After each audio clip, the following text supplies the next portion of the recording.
Do you find yourself struggling with prioritizing the things you would like to do and focus instead on the things you think you should do? Have you been thinking about changing your career path, starting a business, or simply making time to explore your creative ideas and interests? Does the thought of stepping into the unknown, even an unknown you deeply desire to experience, feel threatening? It can be tempting to continue to do what we've always done because it feels safer. But in the long run, this is the worst thing we can do for ourselves. In the beginning stages of change, you don't need to set big goals or take more action, at least not action in the external world. That will just create more confusion and more of what you don't want. What we need is a lot simpler than that. And that's what I'm going to talk about in this video. Hi, my name is Danica Glenn. I am an artist, a certified Wayfinder life coach, an ICF accredited coach, and I love connecting with creatives just like you, helping you discover what you need to start living a more fulfilling life on your own terms. If you are new to my channel, welcome. Don't forget to hit the subscribe button and you will be notified when new videos are released. And if you are a current subscriber, welcome back. So let's get back to the topic at hand. How to start creating the changes you really desire. Again, I believe the biggest blocks to prioritizing and expressing our creative desires and the need for change is learning how to trust ourselves enough to take a risk, to bet on ourselves, our ideas, and our version of success. Sure, it would be great to have more money, more time before you allow yourself to have more fun, try new things, or even take your own ideas seriously.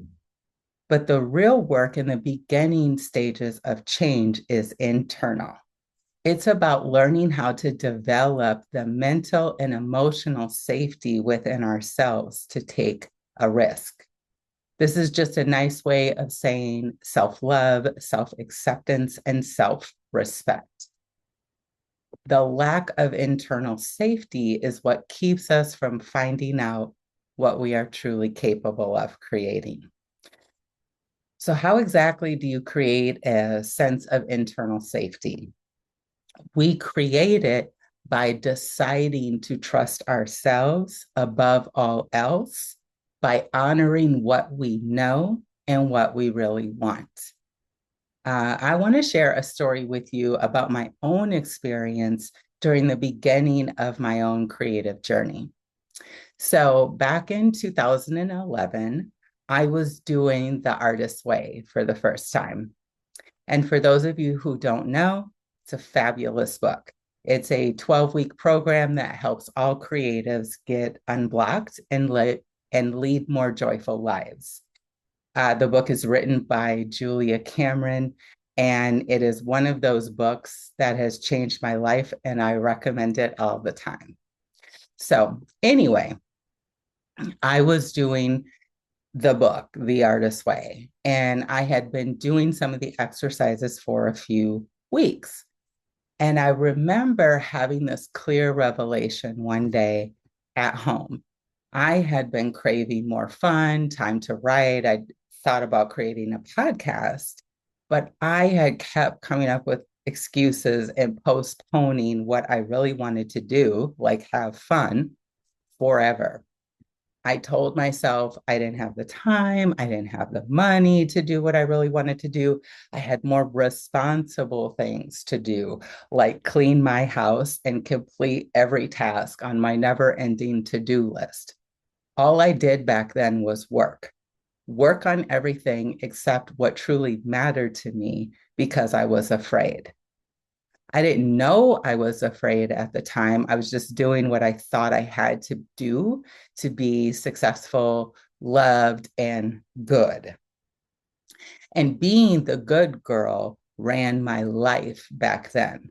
So the good girl wasn't the real me, but the me that I thought I had to be to find this love, acceptance, approval.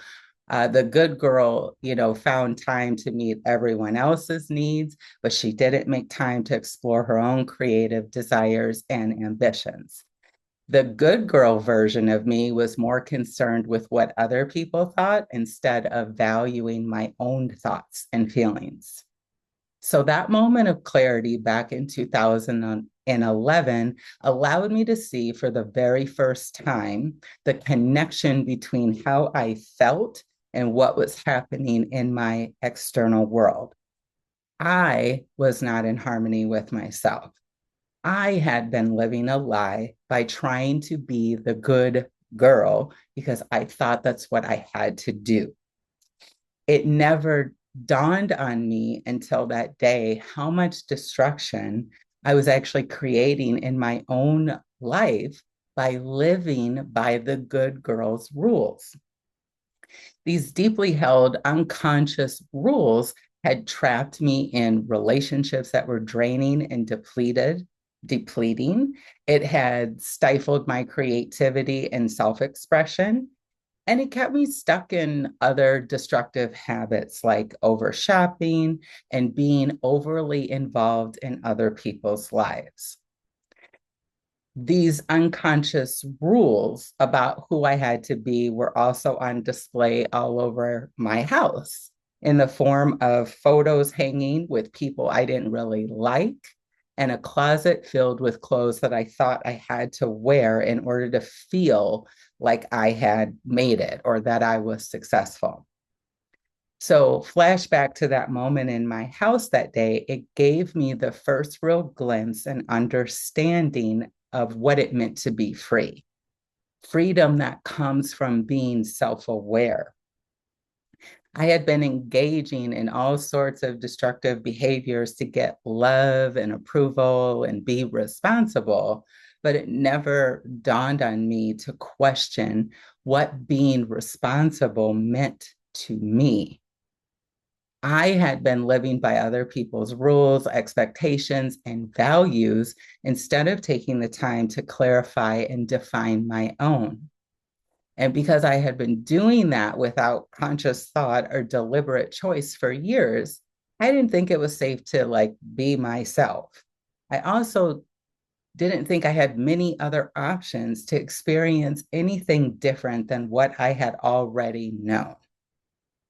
So it became clear to me that in order to begin prioritizing my creative aspirations, like that need for change, fun, freedom, and adventure, I had to change the relationship I was having with myself. I had to stop shooting on myself. The good girl had to go.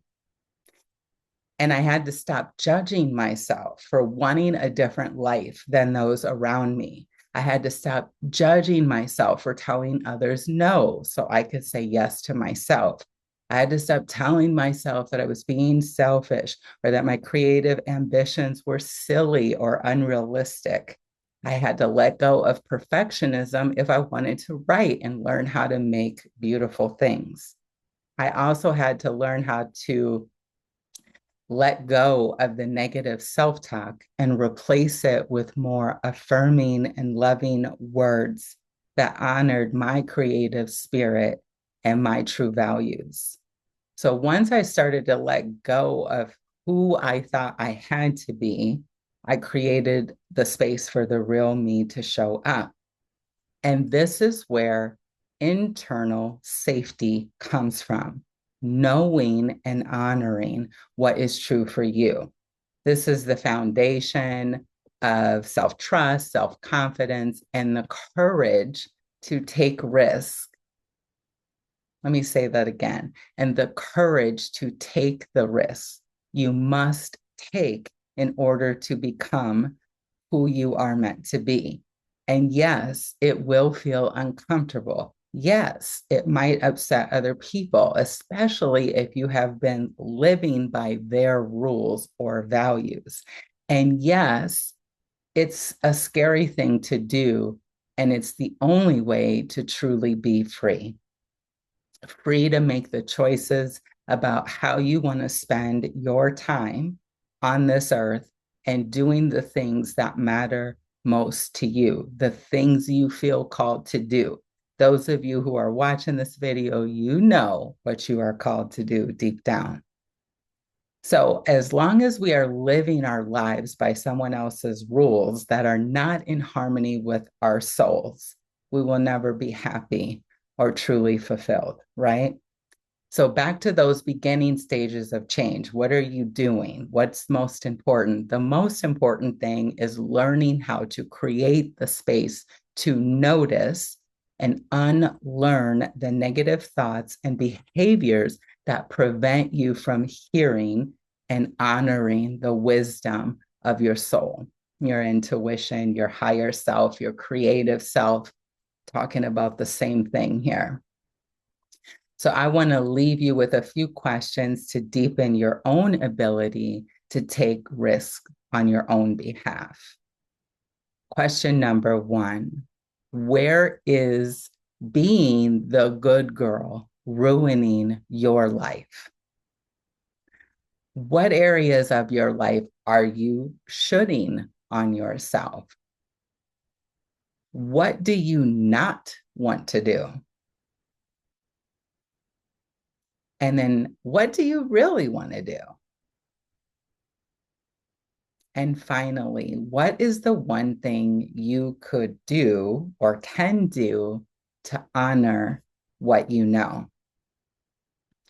I hope you take this message to heart and trust that what you truly desire is meant for you to experience, and you will act on what you know. This video will be a part of a series I am creating to help you nurture your creative aspirations and facilitate change in any area of your life, whether it's personal or it's business. So don't forget to hit the subscribe button to be notified when new videos will be released. And if you know someone who needs to hear this message, please share this video with them. And also feel free to leave your own comments in regarding the questions that I just asked. I would love to hear what you think and what you're doing and what you are working on to create more space for what you actually want. And then also, I wanted to share with you a workshop that I have coming up. So, if you are in the Twin Cities and you are interested in deepening this connection to yourself through writing and other intuitive practices, I am hosting a workshop called Self-Care for the Soul right here in the Twin Cities at a place called the Nest Retreat Center. It's happening on February 15th from 2 to 4 p.m. and tickets are $30. That's again happening right here in the St. Paul and Minneapolis area. So if you are interested and you are in town, I will put the link in the description and you can sign up. And I will see you next time.